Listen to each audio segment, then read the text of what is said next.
Share business 24.com এর পক্ষ থেকে সবাইকে স্বাগত। পুঁজিবাজারে সপ্তাহের শেষ কার্যদিবসে কিন্তু বড় ধরনের ধস দিয়ে লেনদেন শেষ হয়েছে। বাজার পর্যালোচনার পাশাপাশি আজ দেখব বেশ কিছু গুরুত্বপূর্ণ খবর। ওইদিন ঢাকা স্টক এক্সচেঞ্জের প্রধান সূচক ডিএসইএক্স 60 পয়েন্ট কমে 5,257 পয়েন্টে অবস্থান করেছিল এবং লেনদেন আগের দিনের তুলনায় কমে 776 কোটি টাকায় নেমে এসেছিল। ঢাকার পুঁজিবাজারে লেনদেন হওয়া প্রতিষ্ঠানগুলোর মধ্যে ওই দিন 70টির দর বেড়েছিল, কমেছিল 306টির এবং 14টির দর অপরিবর্তিত ছিল। আগের কার্যদিবসে যেখানে 991 কোটি টাকার লেনদেন হয়েছে, সেখানে কিন্তু লেনদেনের পরিমাণও কমে গিয়েছিল। অর্থাৎ এই রিপোর্টটিকে আমরা সামনে আসতে পারি যে যুদ্ধ বিরতির খবরে একদিনের উল্লাস ফলন, পরদিনই ধস, বাজারে ফের অস্থিরতা। যুদ্ধবিরতির খবরে বুধবার শেয়ার বাজারে ইতিবাচক সাড়া দেখা গেল। লেবাননে নতুন করে হামলার ঘটনায় সেই গতি বেশিক্ষণ স্থায়ী হয়নি। বৃহস্পতিবার আবারও বাজারে নেমে এসেছে নেতিবাচক প্রবণতা।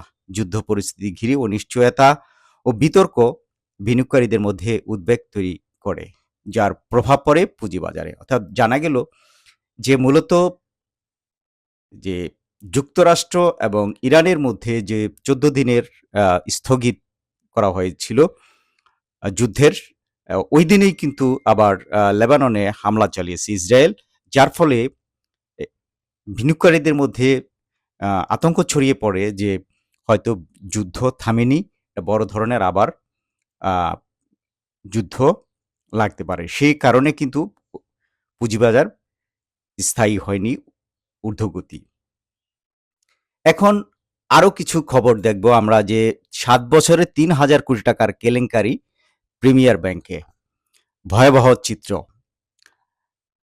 শেয়ারবাজারে তালিকাভুক্ত প্রিমিয়ার ব্যাংকের দীর্ঘ 7 বছরের আর্থিক কার্যক্রমে ভয়াবহ অনিয়ম ও আত্মসাতের চাঞ্চল্যকর তথ্য উঠে এসেছে। ফরেনসিক অডিটে দেখা গেছে 2018 সাল থেকে 2025 সালের সেপ্টেম্বর পর্যন্ত বিভিন্ন কৌশলে মোট 3,088 কোটি টাকার আত্মসাৎ করা হয়েছে।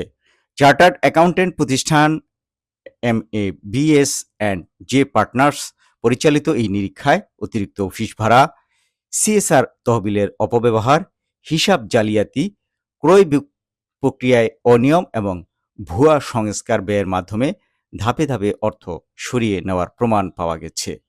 অর্থাৎ প্রত্যেকটা নিরীক্ষক যদি এই ধরনের রিপোর্ট পেশ করত, তাহলে কিন্তু পুঁজিবাজারে এই যে অনিয়মগুলো হয় সেগুলো কিন্তু অনেকাংশে রোধ করা সম্ভব।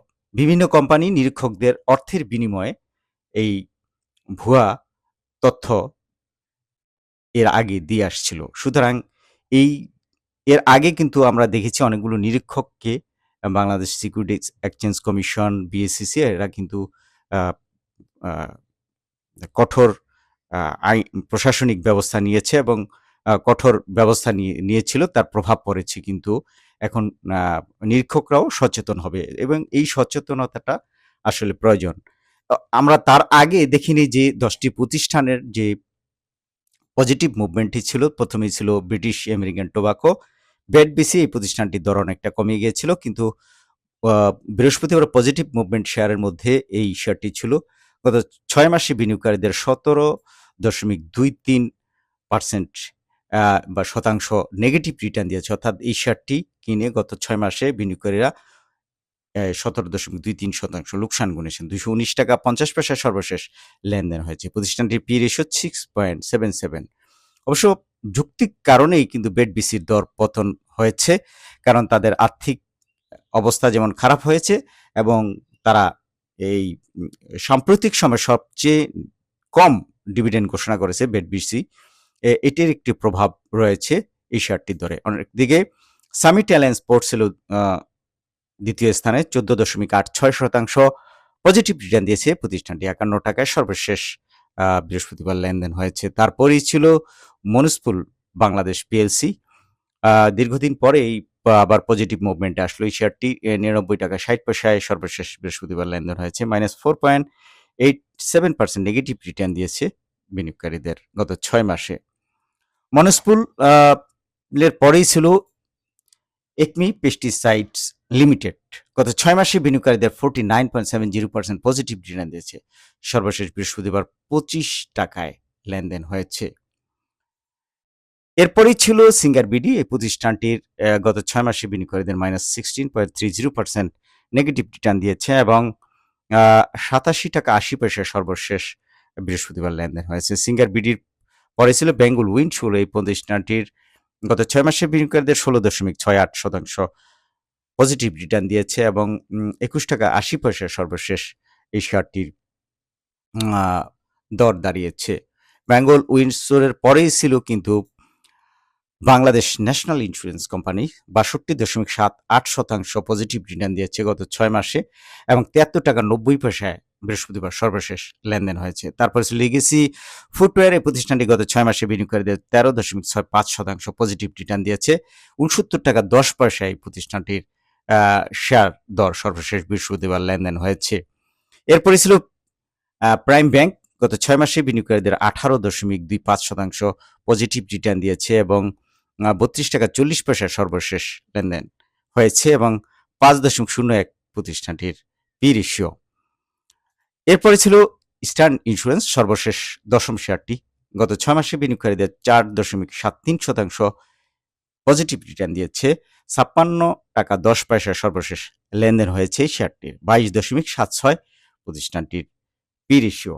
এখন আমরা এক নাগারে দেখে নিই যে বৃহস্পতিবার যেসব প্রতিষ্ঠান অর্থাৎ মুভমেন্ট ছিল, পজিটিভ মুভমেন্টে সেই শেয়ারগুলোর আরএসআই মান দেখি।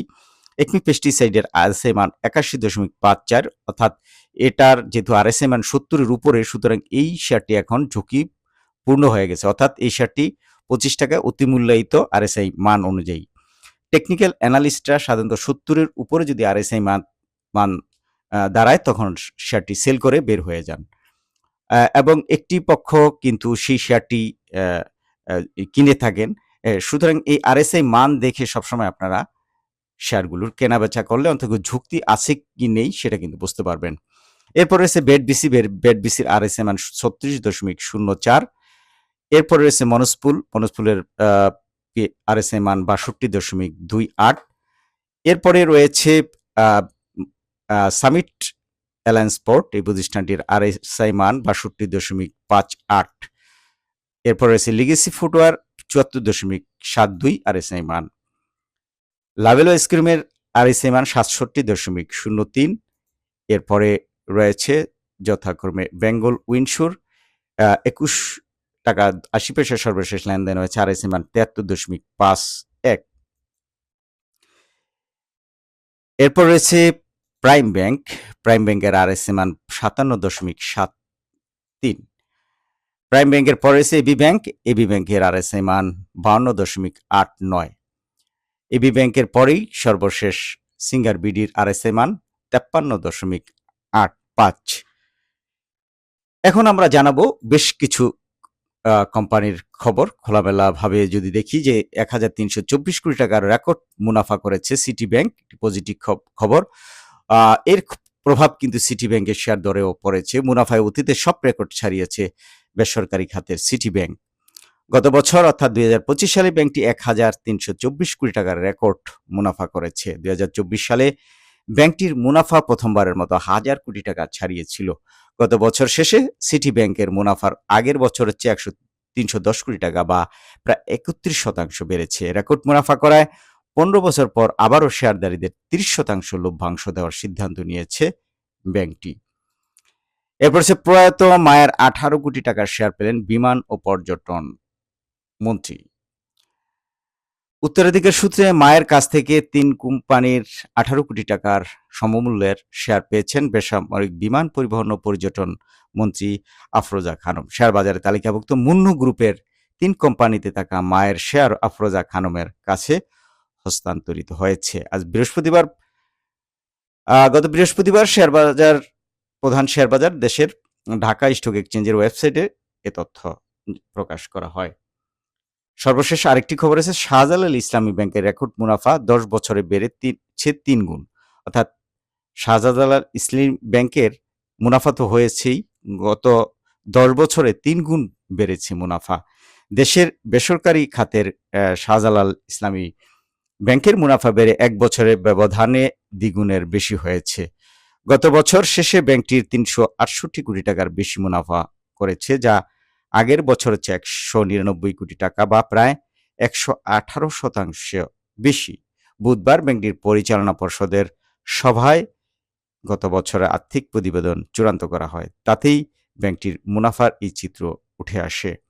শেয়ারবাজারে তালিকাভুক্ত কোম্পানি হিসেবে ব্যাংকটি বৃহস্পতিবার পর্ষদ সভায় চূড়ান্ত হওয়া গত অর্থবছরের প্রতিবেদনের গুরুত্বপূর্ণ তথ্য বিনিয়োগকারীদের জানিয়েছে। অর্থাৎ অনেকগুলো ব্যাংক রয়েছে যারা কিন্তু মুনাফা দিতে পারবেন না তাদের এই খেলাপি ঋণের কারণে। এর মধ্যে প্রাইম ব্যাংকের একটা ভালো খবর দেওয়া গেল। গত বছরের জন্য ১৩% লভ্যাংশ ঘোষণা করেছে এই শাহজালাল ইসলামী ব্যাংক। সুতরাং এই ব্যাংকটির খবরগুলো আপনারা জেনে গেলেন যে অন্ততপক্ষে শাহজালাল ইসলাম ব্যাংক এবং সিটি ব্যাংক তাদের লভ্যাংশ ঘোষণা করেছে, বিনিয়োগকারীদের হতাশ করেনি। এই ছিল বাজারের সার্বিক চিত্র। sharebusiness24.com এর সঙ্গে সাবস্ক্রাইব করে পাশে থাকুন এবং নিত্য নতুন খবর জানুন। সবাইকে আন্তরিক ধন্যবাদ।